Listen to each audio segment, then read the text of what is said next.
vuestras Biblias, 1 Juan 5, del 9 al 12. ¿Okay? 1 Juan 5, del 9 al 12.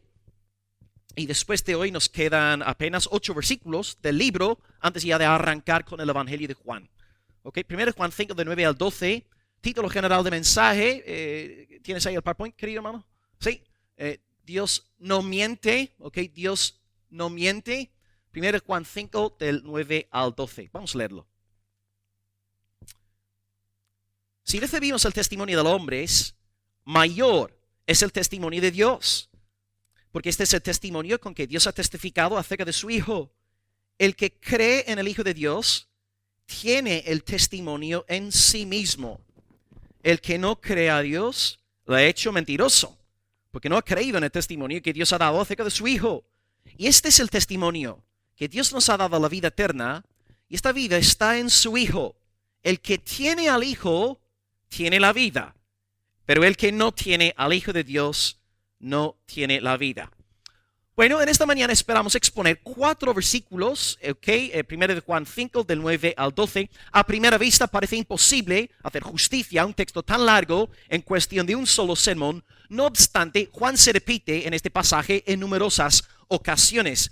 Básicamente el eje de los 4 versículos que acabamos de leer es algo llamado el testimonio de Dios y nuestra respuesta ante dicho testimonio o nuestra falta de respuesta ante dicho testimonio. Simplemente os recuerdo que hace 2 semanas hablé sobre el testimonio de Dios, el Espíritu, el agua y la sangre, dando testimonio de que Jesús es realmente el Salvador, el Hijo de Dios, y Dios públicamente dio testimonio de quién era su Hijo en las aguas del bautismo del Jordán y también en el Calvario en la cruz. Así que estamos en este contexto del testimonio de Dios tocante a su Hijo.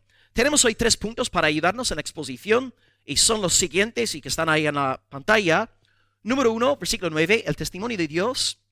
Número 2, el no creer el testimonio de Dios. Y número 3, el creer el testimonio. Es decir, ¿qué va a pasar con nosotros si no creemos el testimonio del primer punto? ¿Y qué pasará con nosotros si creemos el testimonio de Dios? Ahí tenemos los 3 puntos y podemos resumir los 4 versos en estos 3, en estas 3 secciones. Bien, empezamos hoy con el versículo 1, primer punto, el testimonio de Dios, leyendo versículo 9. Dice, si recibimos el testimonio de los hombres, mayor es el testimonio de Dios. Este es el testimonio con que Dios ha testificado acerca de su Hijo. Ok, para empezar, reconozco que esta frase o esta expresión, este versículo podría resultarnos raro, suena un poco raro. ¿Qué es esto del testimonio? Bueno, lo que tenemos que hacer es estudiar este versículo en su contexto. Nosotros, desde luego, tomamos muy en serio la exposición de la palabra de Dios y, tristemente, muchos hoy día no toman en serio el contexto de la palabra de Dios y lo que hacen es, abren la Biblia al azar, cierran sus ojos, meten el dedo en un pasaje, ¿verdad? Y diga lo que diga, que el pasaje es la palabra de Dios para su vida, ¿no? Esta disciplina es magia, no es bíblica y es sumamente peligrosa. Por ejemplo, digamos ahora mismo que tú abres tu Biblia, cierras tus ojos, ¡ping!, pones tu dedo en un texto y el texto es Génesis 22, versículo 2, que dice, toma a tu hijo y ofrécelo en holocausto sobre uno de los montes de agua dulce que yo te diré. Nadie va a recibir esta palabra como una palabra de parte de Dios, ¿verdad? Va a seguir buscando un texto que diga lo que quiere oír. O otro ejemplo podría ser Ezequiel 4, versículo 12, donde dice, cocerás tu pan al fuego de excremento humano. ¿Cuántos vais a decir amén? A un versículo así, no, aleluya, vamos a comer excremento para la gloria de Dios. No, hermanos, es magia. Esto no es una forma correcta de leer la Biblia. O número 3, en Oseas 3.1, cuando Dios le dice a Oseas que se casa con Gomer. ¿Y Gomer qué era? Una prostituta. Cásate con una prostituta. Ningún varón va a decir amén a esto, ¿no? O sea, entendemos, hermanos, que cuando estudiamos la Biblia hay que leerla en su contexto. No creemos en magia aquí evangélica, que no es evangélica. Por lo tanto, Juan está hablando aquí del testimonio de Dios. ¿Qué quiere decir esto? Testimonio de Dios. ¿Qué es lo que Juan tiene en mente? Bueno, tenemos que estudiar esta frase en su contexto inmediato para saber lo que Juan tiene en mente. ¿Qué querrá decir con esta expresión testimonio? Bueno, sí, nos acordamos del sermón hace 2 semanas cuando os dije que Dios testificó de la identidad de su Hijo en el Jordán, su bautismo, y en la cruz del Calvario. Estamos viendo cómo Dios públicamente dio testimonio de la verdad tocante a su Hijo, diciendo: este es mi Hijo amado en quien tengo complacencia. O sea, Dios testificó públicamente en cuanto a la identidad de su Hijo. Por lo tanto, en el versículo 9, ya que estamos en este contexto, Juan está pensando en lo mismo. El testimonio de Dios es el testimonio que el Padre, que el Espíritu Santo han dado acerca de la identidad de Jesús de Nazaret. Vemos esto, como ya os expliqué hace 2 semanas, en el bautismo. Vimos esto también en la cruz del Calvario. Y hay muchos otros ejemplos en la Biblia donde Dios testifica de la identidad de su Hijo.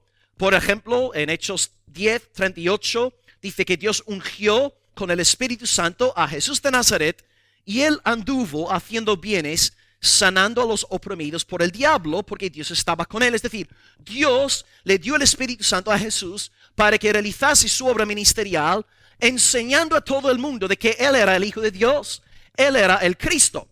Otro texto también, Juan 3:2, donde Nicodemo dice a Jesús: Rabí, sabemos que tú has venido de Dios, porque nadie puede hacer las señales que tú haces si Dios no está con él. Entonces, todos los milagros que hacía Jesús también eran formas que Dios el Padre utilizaba para demostrar la identidad de su Hijo.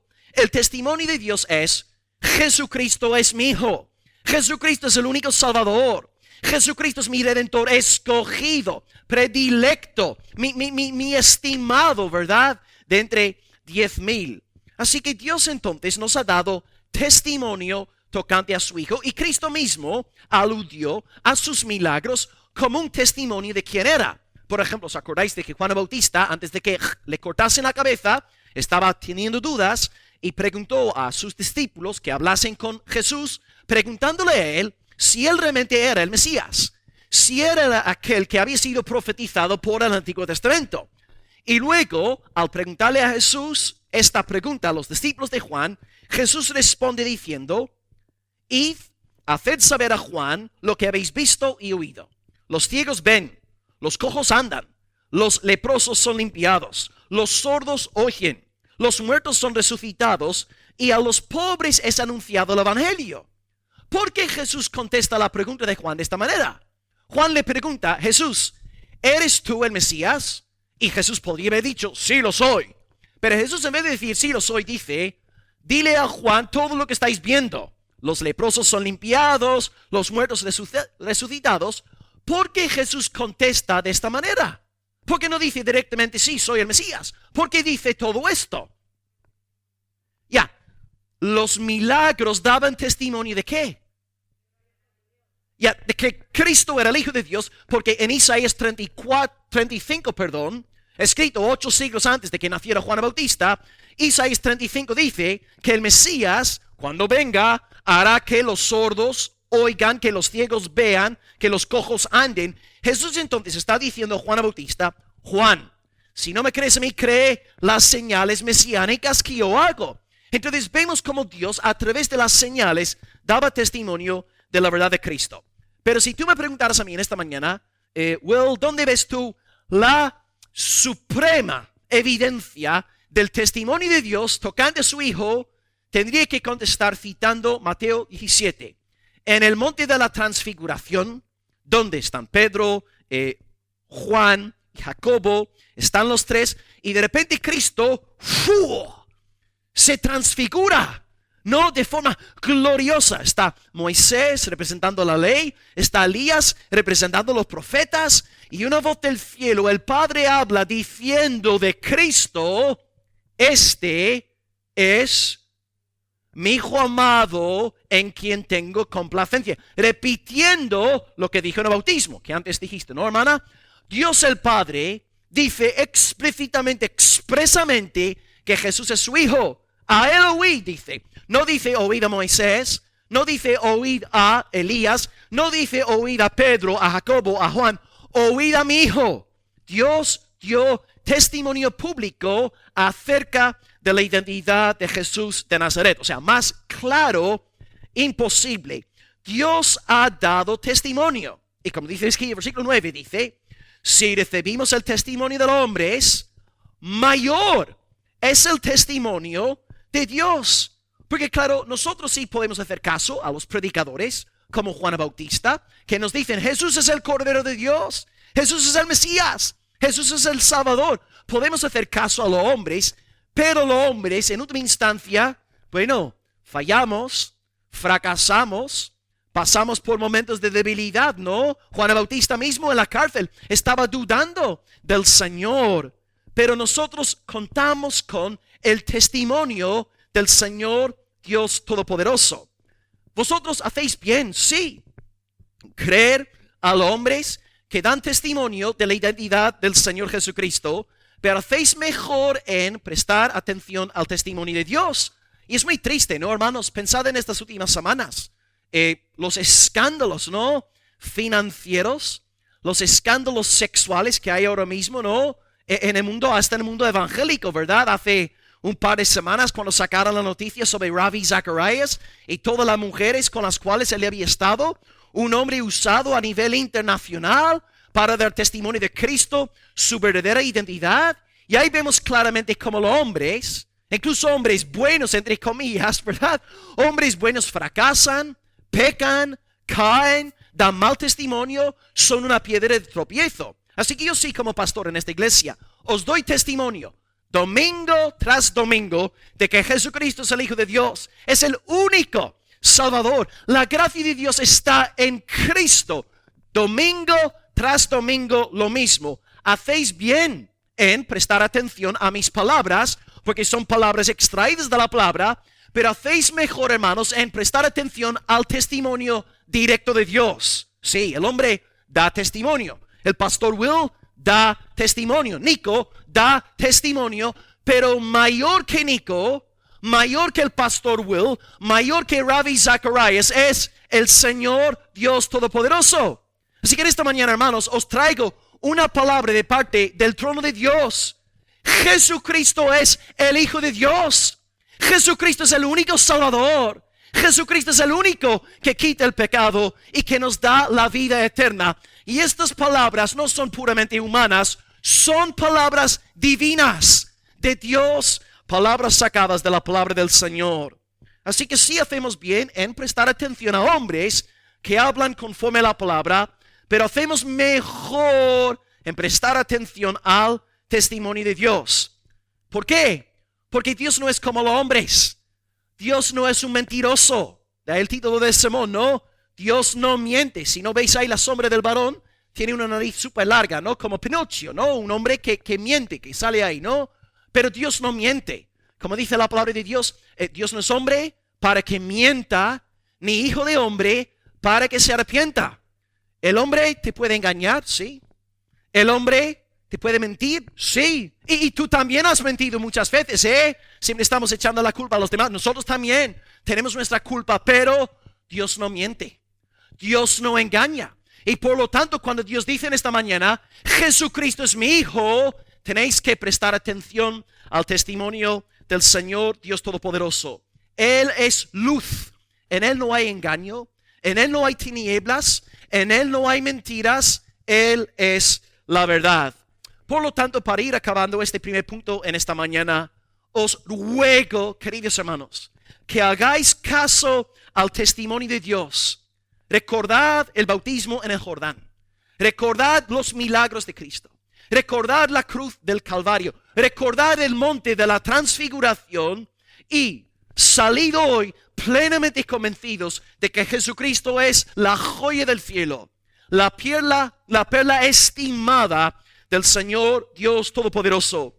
Y Dios proclama en esta mañana lo que proclamó hace 2000 años: este Jesucristo es mi Hijo amado, en Él tengo contentamiento y complacencia. Bien, ahora pasamos al segundo punto en esta mañana, el punto más negativo, desagradable, Pero acabaremos en tercer lugar con el punto más positivo del mensaje.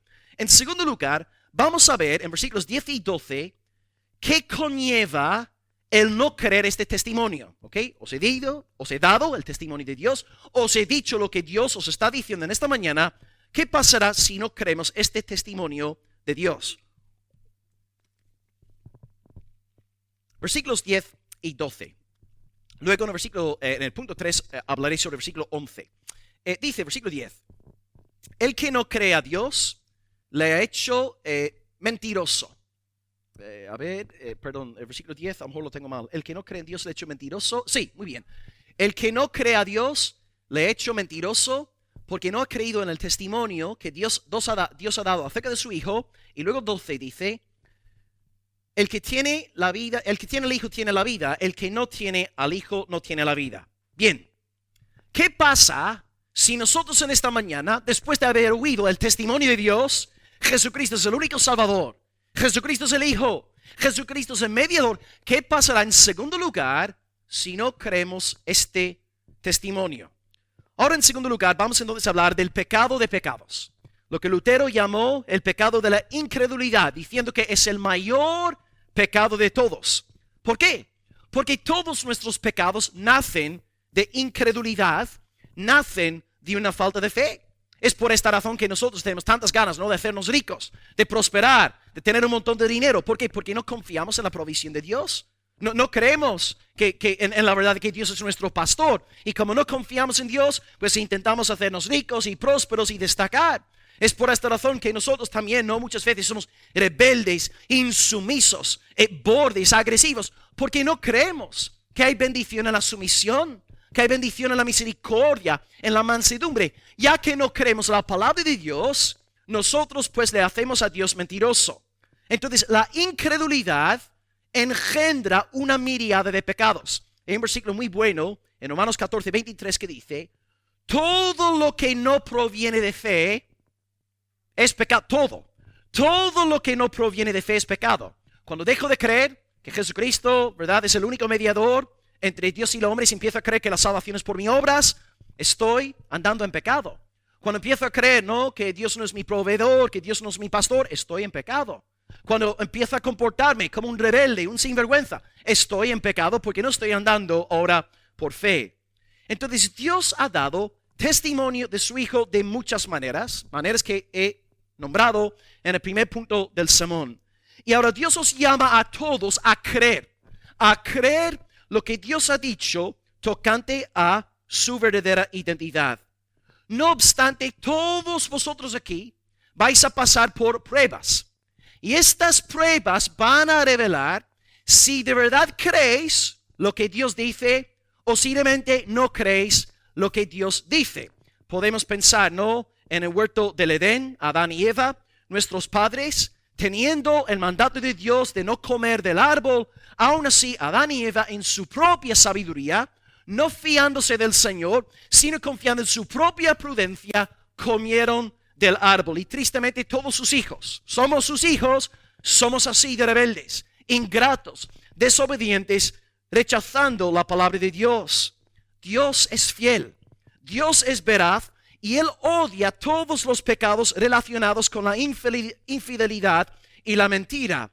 Dios se opone a todos estos pecados porque le hacen a Él mentiroso. Por ejemplo, ahora, ¿no?, en nuestra sociedad es normal que dudemos de los hombres. Vivimos en una sociedad, ¿no?, que glorifica el adulterio, la fornicación, el pecado por todos lados. Es normal que en una sociedad así, tan embrutecida, tan insensible al pecado, es normal que nadie se fíe de nadie. Es normal, pero no podemos permitir que este escepticismo entre en nuestra relación con Dios. Él es puro, Él es luz, Él es santo, Él es glorioso en todos los sentidos.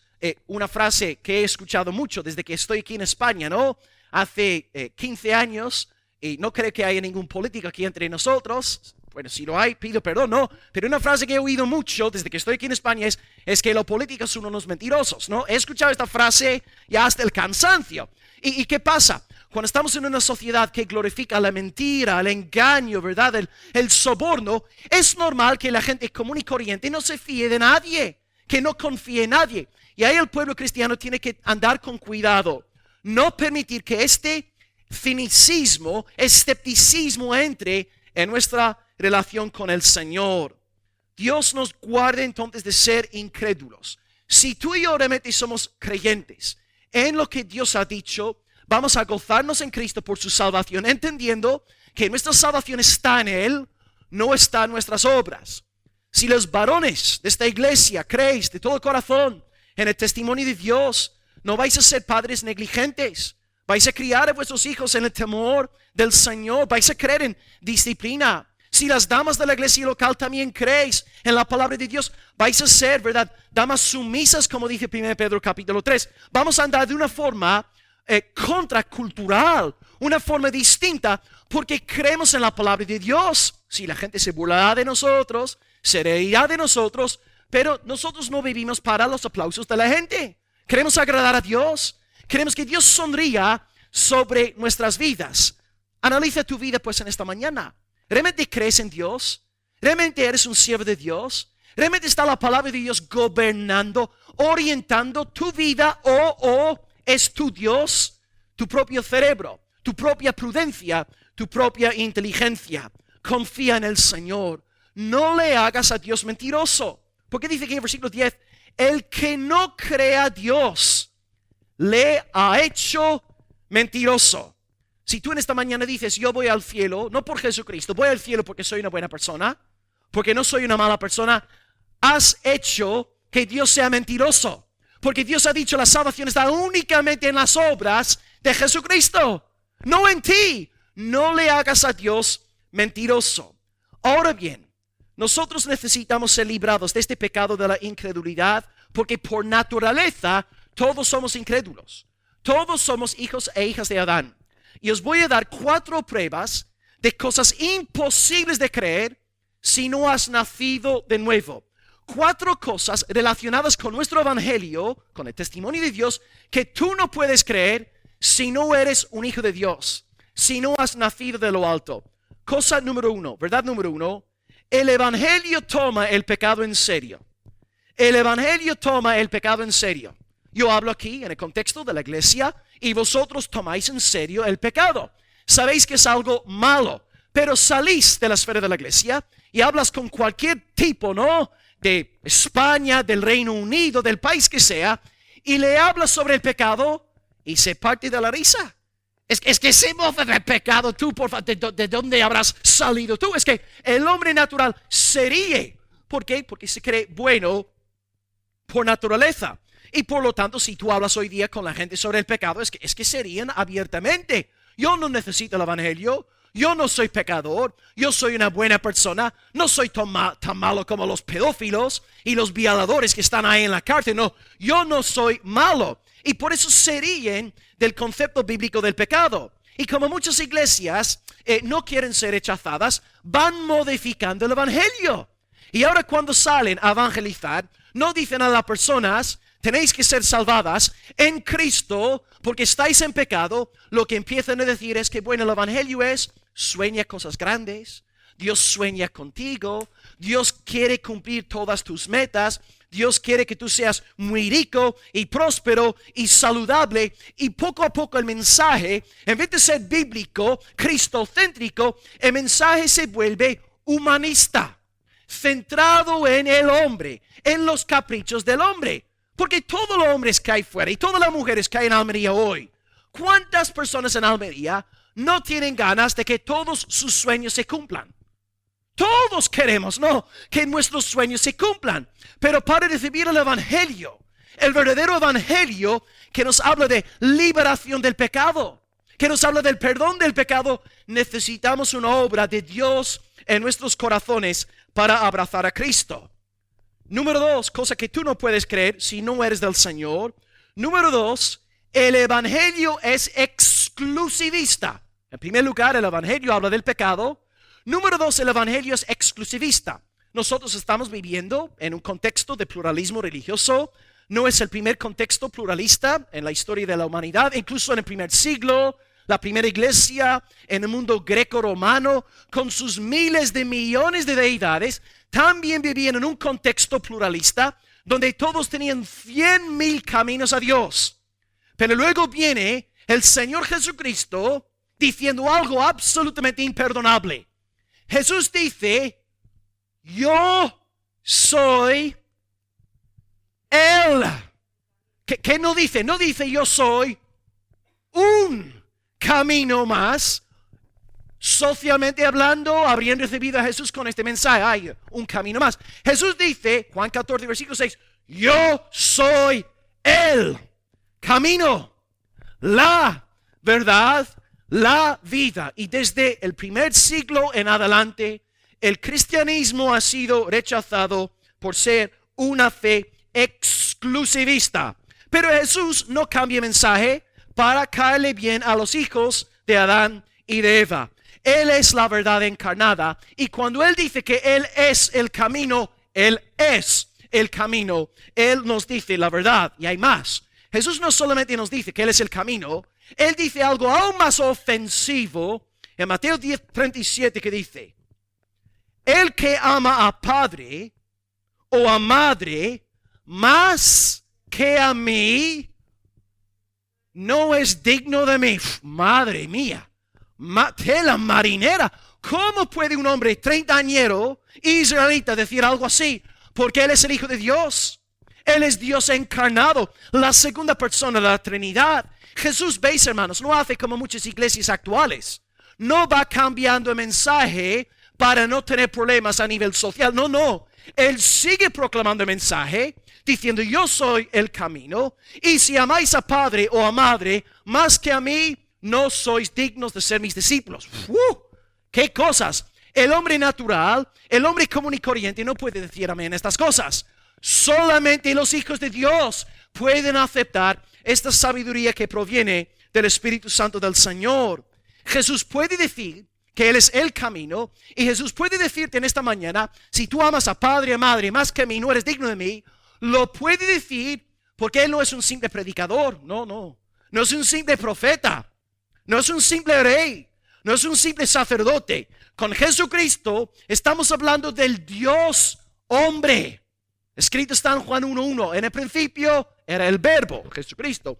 Jesucristo era con Dios y Jesucristo era Dios. Y por esta razón Jesús puede hablar de esta forma tan ofensiva, escandalosa, que la gente de nuestra época no acepta y tampoco aceptaba en la época primitiva de la iglesia.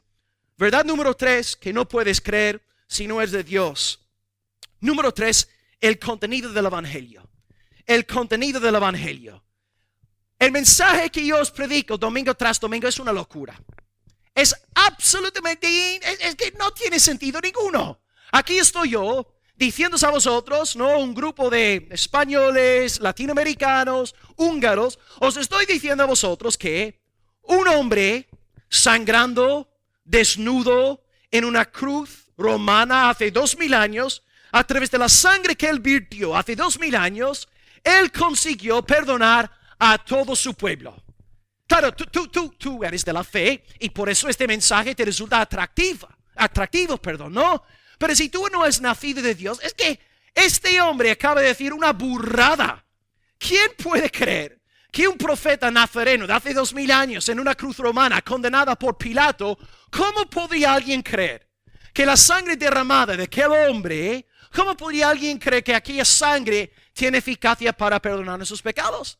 Es una locura. Y luego encima os digo, hoy, por cierto también, este mismo hombre al tercer día resucitó. Está colgado. Este predicador está loco. Es que le falta un tornillo. ¿Quién puede creer? Y después de 40 días, luego ascendió al cielo, rodeado de nubes, diciendo que bueno, chicos, voy a volver dentro del futuro no muy lejano. Este predicador necesita ayuda psicológica. ¿Cómo podemos creer un mensaje tan absurdo como este? Como bien dice Pablo, para los judíos este mensaje, para los judíos es piedra de tropiezo. Y para los griegos este mensaje que os estoy explicando es una locura.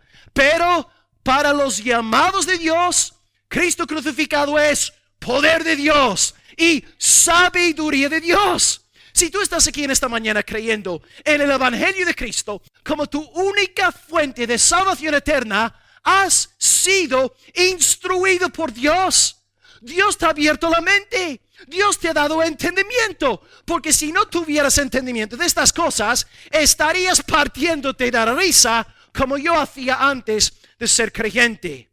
Y también fijaos en algo. Después de yo predicaros sobre el Evangelio, número 4, el llamamiento del Evangelio también es absurdo. He dicho que el Evangelio habla del pecado, que el Evangelio es exclusivista. El contenido del Evangelio es una tontería, ¿no? Según el hombre natural. Y número 4, el llamamiento que emana del Evangelio. Porque cuando yo predico el Evangelio de Cristo, crucificado, único Salvador, luego después de anunciar el Evangelio, llamo a la gente al arrepentimiento y a la fe. ¿Arrepentimiento qué quiere decir? Exactamente, sí, volvernos, dar la vuelta 180 grados. Muy bien. Ahora bien, aquí estoy yo, ¿verdad? Diciendo a una persona, un hijo de Adán, un hijo de Eva, que ama la rebeldía, que ama la desobediencia. Y ahora le digo a él que tiene que ahora arrepentirse de todo su pecado y ahora seguir a Jesús. ¿Cómo? Si el hombre natural está enamorado de fiestas, bebidas, fornicación, fiestas, bebidas, fornicación. Ahí está el latir de la persona común y corriente. Y ahora le digo a este hombre, su vida es fiestas, bebidas y fornicación. Le digo, ahora tú tienes que arrepentirte de todo aquello para poder seguir a Jesús. Pues me dice, pues hasta luego. Yo no quiero saber nada del Señor Jesucristo. Y con razón, la respuesta mayoritaria que recibimos a la hora de denunciar el Evangelio es rechazo.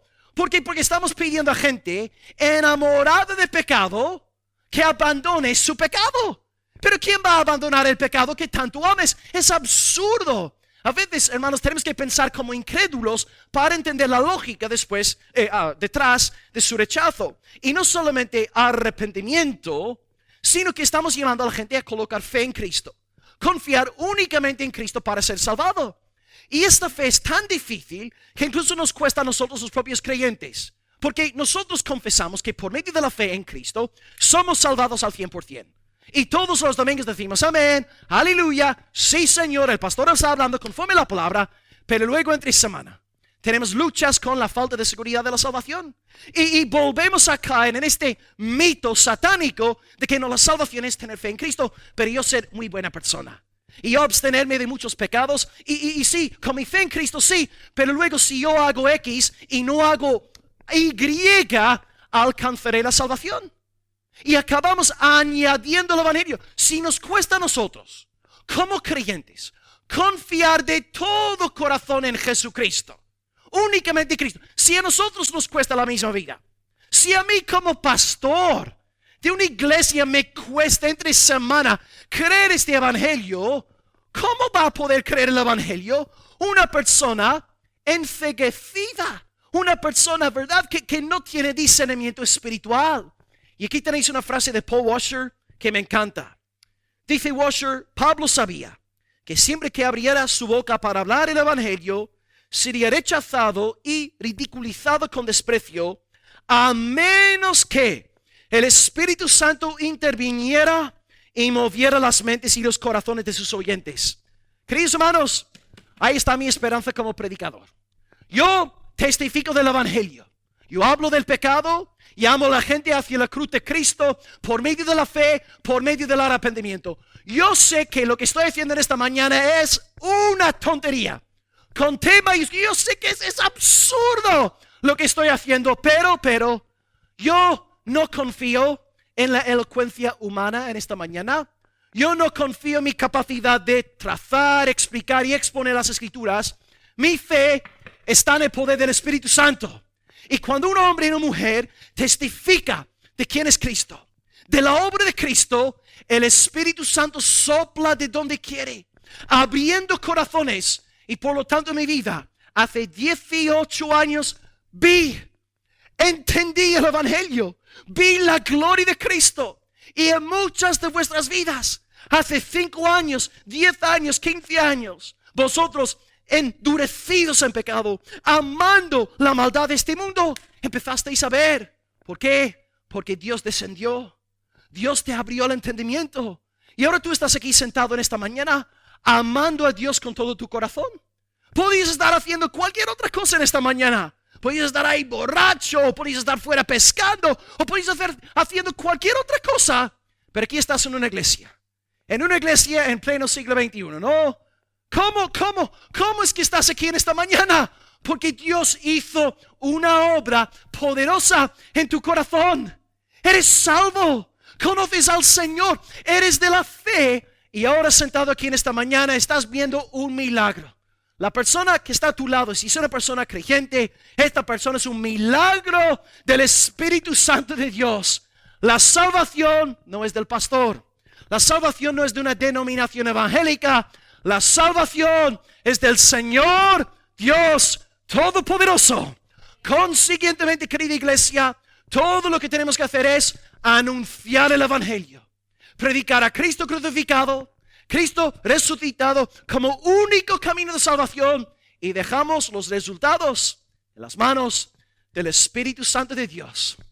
Aleluya. Dios salva, y por esta razón estás aquí en esta mañana. Y tristemente, para acabar el segundo punto, versículo 12 nos dice que aquel que no cree en el Hijo no tiene la vida eterna. El que no cree en el Hijo no tiene la vida eterna, porque esta persona, al no creer en el Hijo, al no creer que Cristo es el único Salvador, está diciendo a Dios descaradamente: tú eres un mentiroso, no te creo, yo me salvaré mediante mis buenas obras, yo me salvaré mediante mi falta de malas obras. Si no crees en el Hijo, no tienes vida eterna.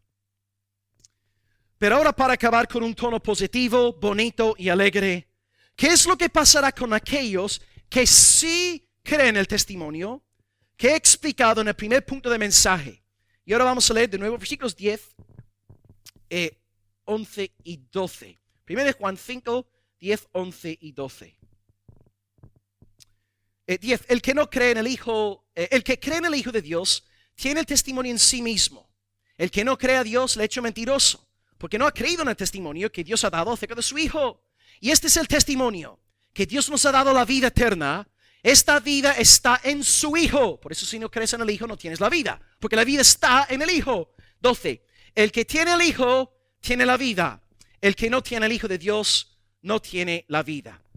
Bien, la feliz noticia en este último punto de mensaje en esta mañana es que si tú crees en el testimonio de Dios, si tú crees que Jesucristo es el Hijo eterno de Dios, Él es el único camino de salvación, si tú crees en este mensaje, según Juan, hay 4 cosas sinónimas que se están dando en tu vida.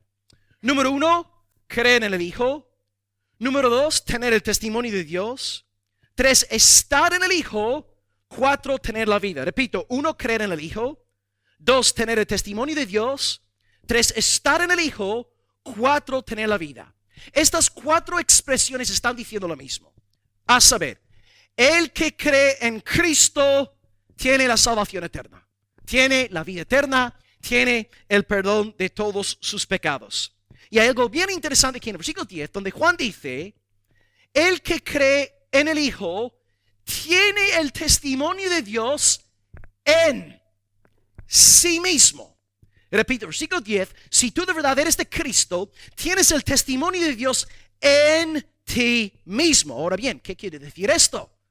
Un testimonio dentro de nosotros. Bueno, en el primer punto, queridos hermanos, os hablé de varias pruebas objetivas externas, empíricas, las aguas del Jordán, la transfiguración, los milagros de Cristo, la cruz del Calvario, la resurrección. Fueron sucesos, acontecimientos objetivos, externos, que no dependen de nosotros. Pero el testimonio de Dios también es interno. ¿Qué quiere decir Juan con esto? Cuando dice que si somos de Cristo, tenemos este testimonio externo dentro de nosotros. Bueno, pregunta a la iglesia. ¿Alguien podría atreverse a contestar la pregunta? ¿Quién es este testimonio de Dios en nosotros? Pues muy bien, pues no hace falta que desarrolle el tercer punto de mensaje, ¿verdad? Ya está, pagamos, oramos, gloria a Dios. Muy bien, hermanos. Entonces, si tú eres de Cristo, lo increíble es, no solamente tienes el relato bíblico objetivo de todo lo que Cristo hacía, aleluya, wow, tremendo, amén, pero hay más, hay más. Si tú eres de Cristo y crees en Cristo, es porque este testimonio externo de Dios ha entrado en ti, está en tu corazón.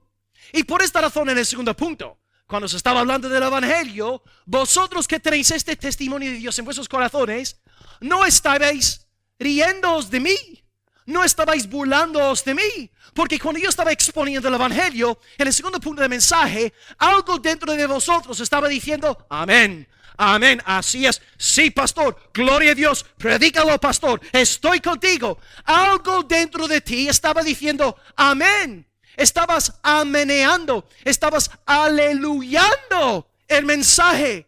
¿Cómo? Porque tienes el testimonio de Dios en ti. Este testimonio externo ahora entra en ti. El testimonio de Dios, el Espíritu Santo mora en los corazones del pueblo del Señor. ¿Qué me voy a quitar la chaqueta y bailar encima del púlpito? Dios mora en nosotros. ¿Cómo? Dios mora en su pueblo. Bendito sea el nombre del Señor Dios Todopoderoso. Vosotros tenéis el Espíritu Santo. Y esto encaja con lo que Juan nos enseña, ¿no? 1 de Juan 2:20, 1 de Juan 2:27, diciéndonos que tenemos una unción. ¿Y esta unción quién es? El Espíritu Santo. El pueblo de Dios cuenta con un testimonio interno y nos da la plena seguridad, la persona del Espíritu, de que Cristo es quien dijo ser. Así que en la vida cristiana tenemos dos testimonios. El testimonio externo en la Biblia, que los pastores, ¿verdad?, anunciamos semana tras semana, y un testimonio interno subjetivo que nos da la plena seguridad tocante a la naturaleza del Señor Jesucristo. Por esta razón en tu vida, querido hermano, antes de tu convertirte, la Biblia era un libro aburrido. Te quedabas dormido. Yo me acuerdo, ¿no?, cuando era más joven, intenté leer el libro de Génesis.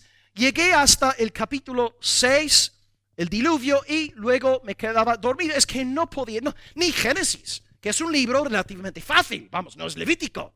No son las genealogías de Crónicas. Madre, no, qué dolor de cabeza, ¿no, hermanos? Ni podía leer el libro de Génesis. ¿Por qué? Porque no era creyente. Pero después de convertirme, después de recibir el testimonio interno de Dios, hermanos, de pe a pa, de Génesis a Apocalipsis, Apocalipsis, Génesis, de arriba para abajo, abajo para arriba, no podía dejar de leer la Biblia. La Biblia se convirtió en otro libro. Todas las cosas se hicieron nuevas porque tenía el testimonio interno. También mi vida de oración, ¿no? Siempre decía, sin ánimo a ofender a nadie, yo decía, la oración es para las abuelitas, ¿no?, que no tienen nada más que hacer con su tiempo libre. Pero luego me convertí por el poder de Dios, hermanos. Iba a la universidad montado en la bici, orando a Dios. Estaba orando día tras día, yendo por la calle, estaba orando, yendo a hacer compras en el supermercado, estaba orando a Dios. De repente, mi vida se convirtió en una oración constante y continua, ¿no? A veces los musulmanes dicen del pueblo cristiano, es que vosotros no sois como nosotros, porque nosotros oramos 5 veces al día. Yo digo, bueno, en realidad el cristiano ora más que 5 veces al día. El verdadero creyente ora 24 horas al día. Hermanos, cuando yo estoy en mi despacho leyendo libros, estoy orando a Dios. Cuando estoy con Chloe por la noche leyendo la Biblia con ella, estoy orando con Dios. Cuando estoy hablando con mi hermana Ana, antes de empezar el culto, estoy en comunión con Dios. Tengo el testimonio interno, soy nacido del Espíritu Santo. Todas las cosas se han hecho nuevas. Hermano, tienes el testimonio de Dios en ti. Tienes el Espíritu Santo. Estás 100% seguro de lo que os estoy anunciando en esta mañana es no palabra de hombres, sino palabra de Dios. Sabrás que tienes este testimonio porque ahora la palabra te fascina. Es que te encanta. Si tienes que escoger entre ver una peli y la palabra, escoges la palabra. Si tienes que escoger otra, mira, yo sabía que era nacido de nuevo cuando mi equipo Chelsea, sigo siendo fan de Chelsea hasta el día de hoy, que nadie hable mal de Chelsea en mi presencia, ¿no? Pero yo sabía que era nacido de nuevo. Después, poco después de mi conversión, hubo un partido de Chelsea contra Liverpool, Manchester United por la tarde, y alguien me invitó a la iglesia por la tarde. La misma hora. Y por primera vez en mi vida, sacrifiqué un partido de fútbol. Yendo yo a la iglesia, diciéndome en el camino del coche, ¿qué me está pasando? ¿Cómo puedo yo sacrificar un partido de fútbol por un asunto eclesial? Nuevo nacimiento, testimonio interno. El Espíritu Santo de Dios es Él que hace la obra. Y esto ha sucedido en todas vuestras vidas si sois del Señor. Y tengo algo hermoso que deciros en esta mañana. Si sois del Espíritu Santo, si tenéis el testimonio interno, Juan te da una promesa en esta mañana. Mejor dicho, el Espíritu Santo te da un testimonio en esta mañana. Si tú tienes al Hijo, tienes la vida. Si tienes al Hijo en esta mañana, tienes la vida eterna. Gloria al nombre del Señor. Por lo tanto, en esta vida, tú ya estás saboreando la gloria venidera. Tú ya tienes el perdón de los pecados. Ya tienes la vida eterna. Ya tienes paz con Dios. Y no solamente vas a disfrutar de estas cosas aquí, en este mundo, sino que al entrar en la gloria de Dios, por los siglos de los siglos, estarás con tu Salvador, sirviéndole en una nueva creación, nuevos cielos, nueva tierra. No más tendrás esta maldita naturaleza pecaminosa que te tienta, que te seduce día tras día. Serás libre contemplando la gloria de tu Señor. La vida que tú estás experimentando aquí en este mundo es un saborcillo de la gloria venidera. Piensa, por ejemplo, aquí por la mañana, ¿no? Yo estaba cantando esta tercera canción que Carmen me envió la semana pasada y estaba adorando a Dios con la iglesia en esta mañana, ¿no? Y hay un momento en la alabanza que te olvidas de que estás tocando la guitarra, ¿verdad? Estás como que en las nubes. Estás en comunión con el Señor, ¿no? Y hay momentos muy concretos de estrecha comunión con Dios, ¿no? Son momentos de gran gozo. Los experimentamos en casa entre semana cuando estamos orando de rodillas. Pero querido hermano, esta experiencia puntual en tu vida cristiana que es poderosa y gloriosa, multiplica esta experiencia por 100,000 millones de millones y por toda la eternidad. Esto es lo que vamos a disfrutar por los siglos de los siglos, ¿no? Es como tener, ¿no? un yogur de fresa de 1 kilo, ¿no? ¡Wow!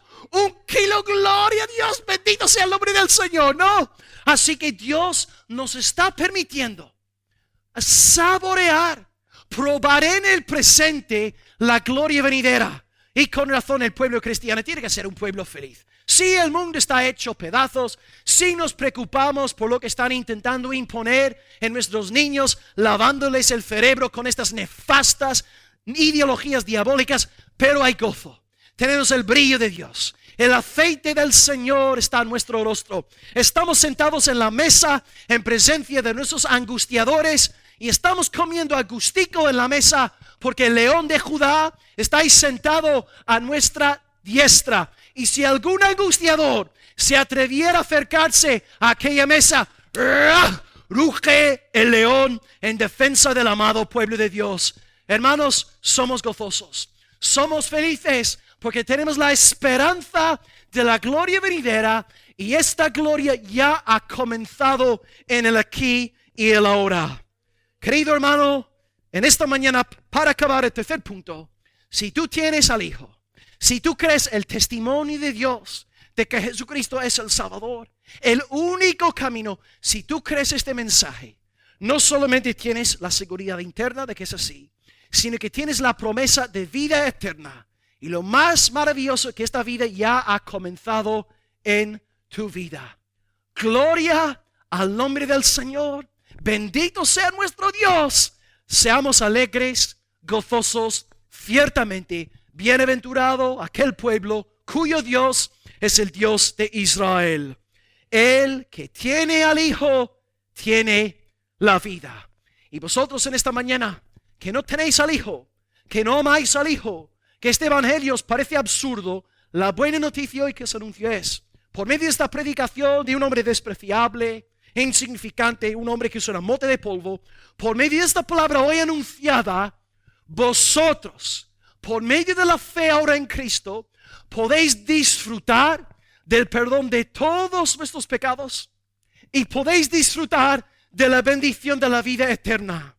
Pero Dios exige fe en su Hijo, exige arrepentimiento del pecado, y por medio de la fe y el arrepentimiento podréis salir de este templo hoy en paz con Dios, en paz con su pueblo por los siglos de los siglos. Y el pueblo de Dios dice amén, gloria al Señor, aleluya. Acabamos leyendo el versículo y hacemos una breve recapitulación. Versículo 9. Si recibimos el testimonio de los hombres, mayor es el testimonio de Dios. Este es el testimonio con que Dios ha testificado acerca de su Hijo. El que cree en el Hijo de Dios tiene el testimonio en sí mismo. Pero el que no cree a Dios le ha hecho mentiroso, porque no ha creído el testimonio que Dios ha dado acerca de su Hijo. Este es el testimonio de Dios, que Dios nos ha dado la vida eterna y esta vida está en su Hijo. El que tiene al Hijo tiene la vida, el que no tiene al Hijo no tiene la vida. Hoy os he hablado de 3 puntos. En primer lugar, el testimonio de Dios, diciéndoos que Dios ha dado testimonio de su Hijo en muchas ocasiones. Bautismo, muerte en la cruz, resurrección, transfiguración, milagros, etc. Ahí está el testimonio de Dios. En segundo lugar, he dicho que el que no cree este testimonio no tiene la vida en él. Le espera condenación eterna por ser un hijo de Adán y de Eva. Sabemos que es imposible creer este evangelio a no ser que Dios obre a través del Espíritu Santo. El que no es del Hijo no tiene la vida. Pero gracias a Dios, en tercer lugar, en esta mañana, el que sí cree en el Dios hombre Jesucristo, el que tiene fe únicamente en Cristo, tiene la vida eterna. Y no es una vida que solamente va a disfrutar en la edad venidera, sino que es una vida en el presente que transforma todo. Transforma la oración, transforma la palabra de Dios, transforma la iglesia, lo transforma todo a la luz de la esperanza venidera. Así que hoy, sed salvos en el nombre del Señor. Mirad a Cristo, contemplad al Rey de Sión y entrad en el arca de la salvación para la gloria de Dios Padre, Dios Hijo y Dios Espíritu Santo. Amén.